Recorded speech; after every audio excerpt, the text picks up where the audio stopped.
Greetings. This is Arvette McLean with Speak, The Universe Listens.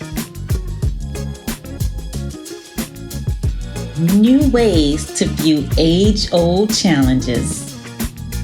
Change your thoughts, change your life. Step into the bigness of you.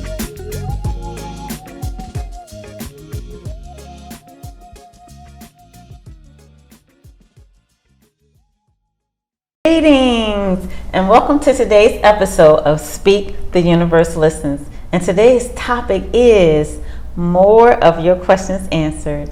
And I have Haran joining me, Hey. Rodney, Hey. and Steven. Hey. Okay, so we so enjoyed your questions a couple of weeks ago, and so we decided to answer more of your questions this week, and just keep them coming because we love answering questions. So we're going to see what kind of questions we have in the mix for us today. So who wants to start with? I guess I'll start first. The question that I had was coming from a client that I was working with, and it was coming from basically the tragedy in Texas with the kids and so forth. And he wanted to know the input as far as, do you think that parents should be friends with their kids, or should they not be friends with their kids? And that came from basically the conversation we were having was pretty much more on, if the person who did the shooting, if they wasn't cool, I guess if their parents were a little bit more harder on them, things would be a little bit different, or if they wasn't friends with their parents, things would be a little bit different. My concept is, being a father, I think it's a borderline. I think that you should be open as to where your child can come talk to you and be there for them, and teach them. But at the same time, it's like you have to still be the parent. Now, you don't have to be G.I. Jane, but I think you still at least have to have some type of friendship with your child, if that sort of makes sense.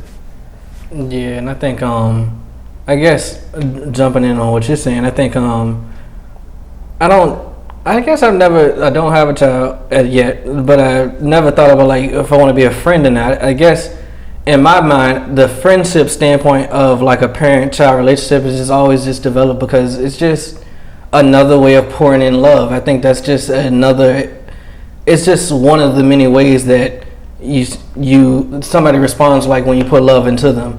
And I don't think that like it's anything wrong with you guys having a common understanding. And I think it is also, like you say, I think it is beneficial to just be open. I think you are allowing them to be their brightest self when you're letting them see you as your brightest self, and not as this is the way you need to shine only. Right. So I don't think it's like a friendship versus not friendship thing. I think it's acknowledge that they are bright and acknowledge the path that they're on, but also at the same time, like, hey, let me tell you about let me tell you my life, so that way, like, I would hope that you would take from the good and leave the parts that, I was like, I could have did that a different way. Because like you said, it's not supposed to be, but that's the way that I chose that route, and I know that I could have chosen a different route that time.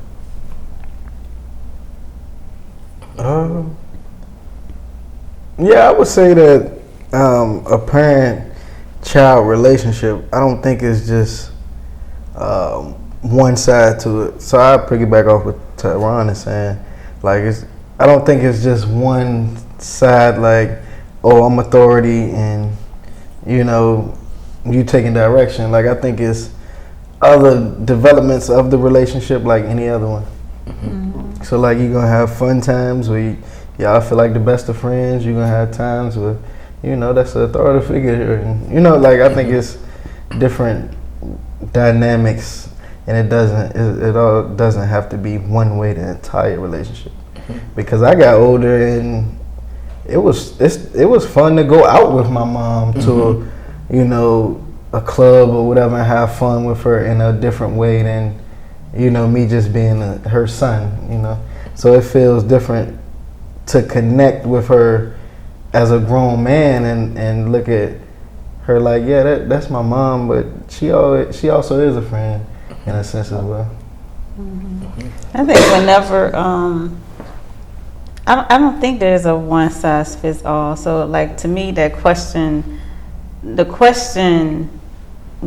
I don't think they really asked the question that they wanted to ask, because I think they're more interested in what would have been a better way to prevent this from happening. And so it's not really were we friends or not with our parents, but like at the root, what happened in that relationship. And I think that in all relationships, whenever we're seeing a divinity in someone else, we're teaching them that to see the divinity in themselves. And so my thinking is, as long as we see who we are and we know who our children are, then our children will know who they are. And so going into a school massacring people, that person clearly was not aligned with his highest self. And so the question is, how do we help our children to, I'm going to say, stay aligned with who they really are? Because I think kids come into the world in that way, and we teach them away from it, and we teach them to be very dependent on feedback from others. On, you know, our kids look for our, you know, feedback. We look for, like, is somebody hurting our feelings? They not hurting our feelings? Are they doing it the way we want them to do it? Are they not? You know, it's like all these things that we teach our kids to look for. We teach them to work for praise. You know, we teach them that what's on the outside of them is more important than what's on the inside of them. And so I just think that really the question is, how do we, I wouldn't even say how do we prevent massacres, but more so, how can we almost have a utopian society? And to me, that would be to really start to see who we are and start to help our children to remember who they are. I get a question next. This says, what are some exercises you do to stay positive?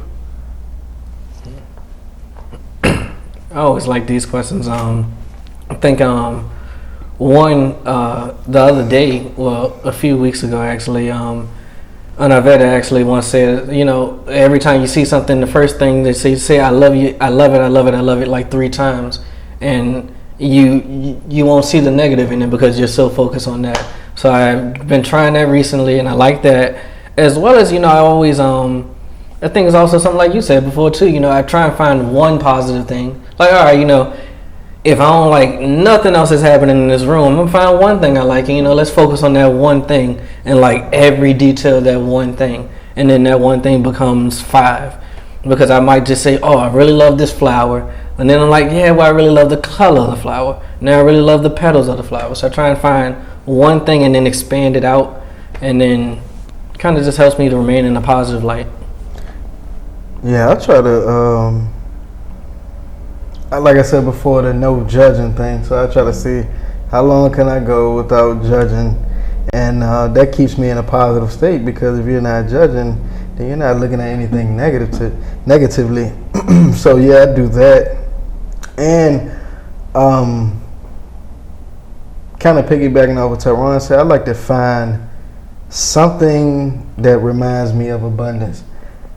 So like I can be driving and I'm driving on the highway, but I see all these trees and all this road. So I kind of say, like, this, you know, I kind of acknowledge the abundance in it.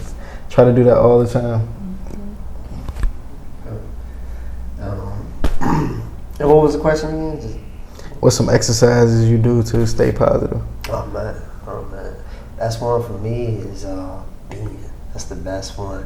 Every day, just reminding myself of that, of just being, then that just shifts me into the state of, okay, even though I'm thinking I don't have, if I say, okay, I'm a be, and I start being it, then it just comes my way. It starts to flow from me.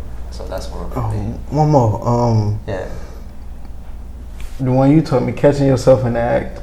Like, catching yourself when you're thinking about something negative and just immediately changing it positive.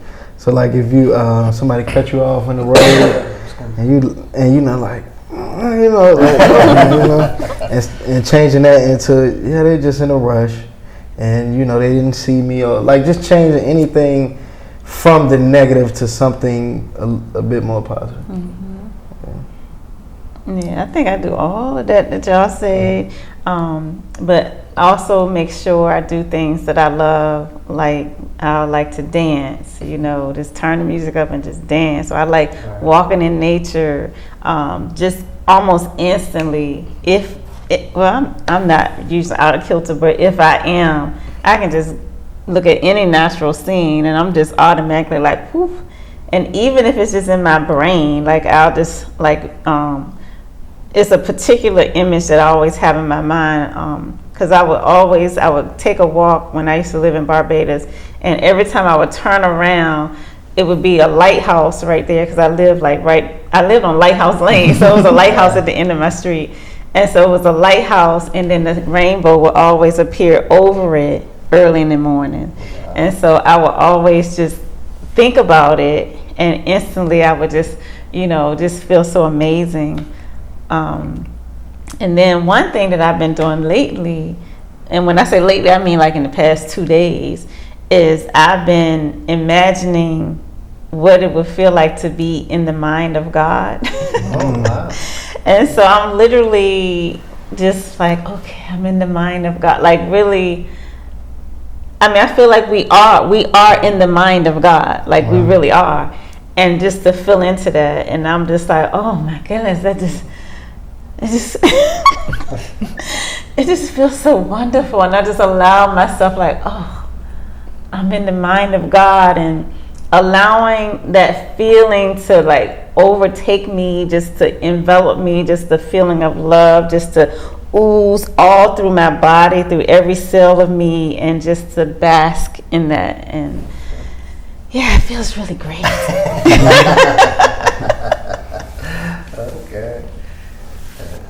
Oh, and then laugh. I laugh all the time. Like, all the time. Like, I really can't help it at this point. Like, I'm always just feeling joyful. But, like, I know a lot of times I used to watch things that were funny and I wouldn't laugh. Yeah, and I literally had to make myself start laughing. Like, okay, it's funny. I laugh.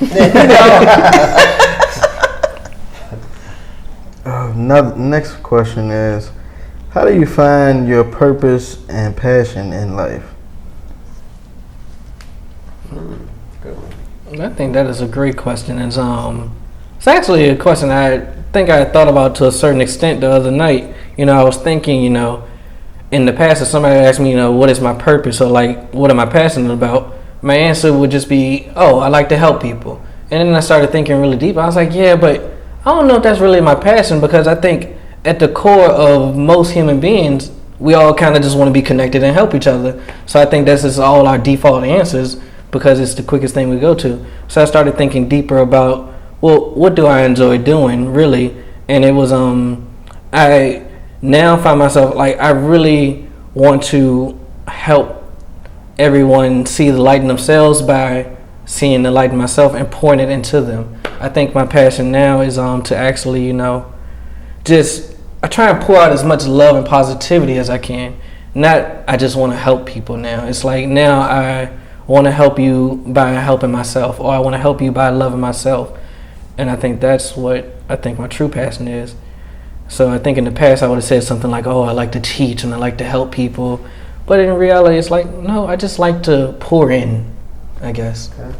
I remember when I, when people ask, you finding your purpose and things like that. I remember I used to always think of like Michael Jackson and Jay-Z. I'm like, yo, like Michael Jackson really found his purpose because it could have been. There's no way he could have done anything else in this world but sing. You know what I mean? Like, so I just said, like, how did he find his purpose? And it's like Jay-Z was born to rap. Like, you know, it just seemed like they found their purpose so easily. Like, I used to always think of that. And, but anyway, yeah. I would say finding your purpose is doing what makes you feel good and what makes you feel like your higher self. And so for me, like, people around me enjoying themselves and having a good time, that's when I feel the best. Like, that's when I feel great. So kind of piggybacking off what he said, like, so my passion would be getting, like, helping people and shining bright as I can and helping people. I don't want to use the word help, but yeah, have people feeling the greatest and encouraging them to do that and be an example of that. I would say finding your purpose. I'm gonna go to fear because I think that a lot of the times, and I'm just going off of me, like just thinking for finding my purpose, I knew what my calling was. I knew what it was that I wanted to do, but I was so scared to do it, and I was procrastinating on just basically making it happen. So when I managed to get over the fear, right, and managed to get past, you know, hauling, making excuses, procrastinating on it, then I was like, bam, you know. And I think a lot of the times, people, they know what they want to do, but they're scared to do it. And I think when they get over that fear, then that's 9 times out of 10, that's where your purpose may be lying at, behind your fear. I like that the person framed the question as purpose. How do you find your purpose and your passion? Because most people would not consider those to be two different things. And I see that everybody pretty much did not. And I would be in agreement with that it's not necessarily two different things. And I don't think it's a matter of trying to find a purpose or trying to find a passion. It's choosing. Like, you get to choose what you're passionate about. You get to choose what it is you want to do. Like, we think that like we came here and everything was already assigned. Now, we very well may have certain directions that we're being pushed to go, that our spirit is pushing us to go, but we are our spirit. So it's like your spirit is saying, hey, remember, this is what you wanted to do. But at any point, we can decide, oh, I don't want to do that no more. You know? So, but I think as far as purpose, the way people typically think of purpose, like what's your purpose, what's your calling, that type of thing, I think you can't not live your purpose. Like, you don't know what that purpose is. In this very moment, sitting here, I'm living my purpose. I don't know how or why. I don't know who I may be affecting sitting in this chair right now. I don't know how I'm affecting the earth with me sitting in this chair right now. But me being here is fulfilling my purpose. In the same way, like if you have a tree, an apple tree, you might think the purpose of an apple tree is to bear apples. Right. But really, the purpose of an apple tree, it serves so many more purposes, you know, because think of all the things that apples do. You know, apple tree could help you feel so much better because I baked you an apple pie. Or it can give you so much joy because now you're eating a candy apple. Or it can help you to be a better writer because now you have paper to write on. It can build me a house. It can be shade for you. It can be a home for animals. It can keep the soil for eroding. Like, it's just so many things that the purpose of a tree serves, and it's just standing in one place. So when you think of a human, how many things are we doing every single day that we're just not even aware of? And so I think purpose in that sense of the word, you don't have to find it. It's gonna find you. But I think we get to choose what our passion is. So what are we passionate about? And it's great when you can find something that you're so passionate about, like with Michael Jackson or Michael Jordan or Jay-Z or whoever. That's like fantastic. A lot of us don't know what we're passionate about because we haven't had that opportunity to explore.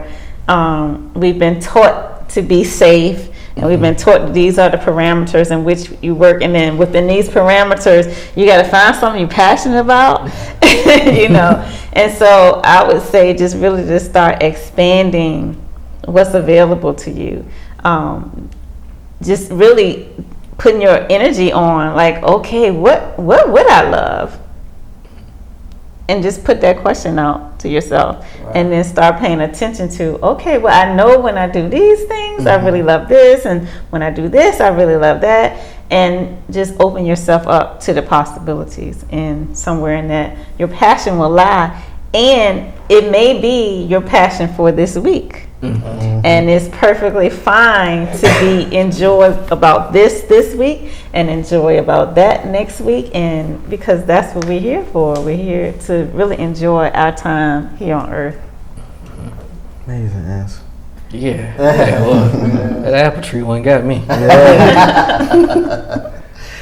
And then I had a question from somebody, and they asked me, what's the best advice that you got that just stuck with you? And I would say for me is when your cup is empty, you can't pour love. How do you say it? I might be saying it wrong, but basically, if your cup is empty, you can't pour what you don't have, basically. So when I learned that, I was like, okay, wow. Because I was a person that gave, and I was giving out an empty cup. My cup wasn't even full. So when I learned that and I heard that pretty much stuck with me just moving forward in life. I think for me it's focus on what you want and not what you don't want.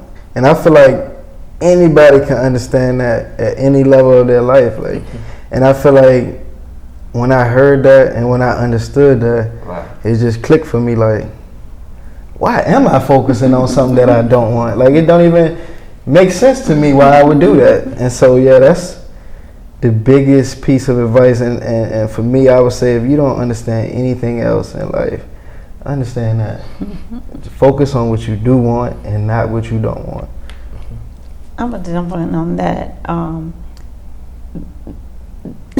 And I wish I know we had done an episode on men's mental health, and I wish we had talked about that a little bit, because just in general, I believe we spend so much time like trying to diagnose a situation, and we'll just try to say everything that's wrong, and we just keep building that case for what's wrong, and the more we keep building that case, the more wrong it's going to be. And so that thing, focus on what you do want, not what you don't want.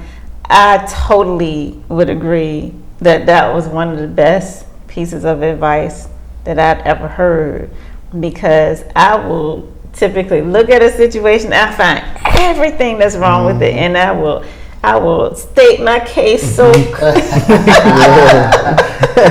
pinpoint. Yeah, so that was a good shift for me as well.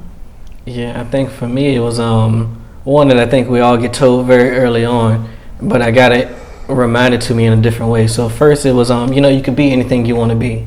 So as a kid, I heard that growing up, and it stuck with me. And I used to change what I wanted to be, like, all the time. And then somewhere down the line, I lost it. And then we started doing this podcast, and I was reminded to just be. And in just being, it allows me to be anything I want to be. So I think that is by far the greatest advice I've ever gotten. And I always like to tell a joke, I realized I could be anything I wanted to be when I started working at Party City, and I decided, one day I want to be a Power Ranger. So I was a Power Ranger, and I was on the road spinning the circle. And then the next day I also wanted to be a Ninja Turtle, and I was able to do that. it made me think of something else too. The best advice, just being your authentic self. And I think I heard it before. I mean, numerous of times, but it really sunk in one day because a lot of the times, I think a lot of individuals don't be themselves. I think they try to either fit in or not even fit in, but they put on the mask of what they think everybody else wants to see from them. And I think just being your authentic self, you're going to attract a lot of the things that you'd be surprised at what you attract just by being yourself. So I think that's something else that I thought was that hit me hard. Yeah, and one that also hit me very hard reading Ivan McLean's book was, there's as many ways to do things as there are stars, and that's just, it's a constant reminder that there's not just one way to do things, I try and hammer that in everywhere I go because, I think it's so easy to feel like, oh, if I didn't do it this way, then it was the wrong way. And it's like, no, reality is you just chose a different way to do it. Well, I'll say one more too. Taking responsibility for everything that happens to you. And I think that was a piece of advice that it took me a second, but when I understood it and understood what it means, of taking responsibility for everything that happens to you and realizing that when you do that, you take your power back from any situation and you empower yourself and you understand that all these things happen for me, not to me. And it's just all a part of my story to make me who I am today. So take responsibility for everything that happens to you and take your power back because we all are creators and all have the ability to change any situation with just a thought. Well, dang, I guess that's all the time we have for questions. That was really great. So those were some good questions, guys. But keep them coming. I think we still have some more, so hopefully we'll get to those the next time. But keep them coming. We love answering the questions. So thank you for joining us, and we look forward to chatting with you again next week. Until then, this is Arvette. This is Steven. Rodney. Jerome. Bye.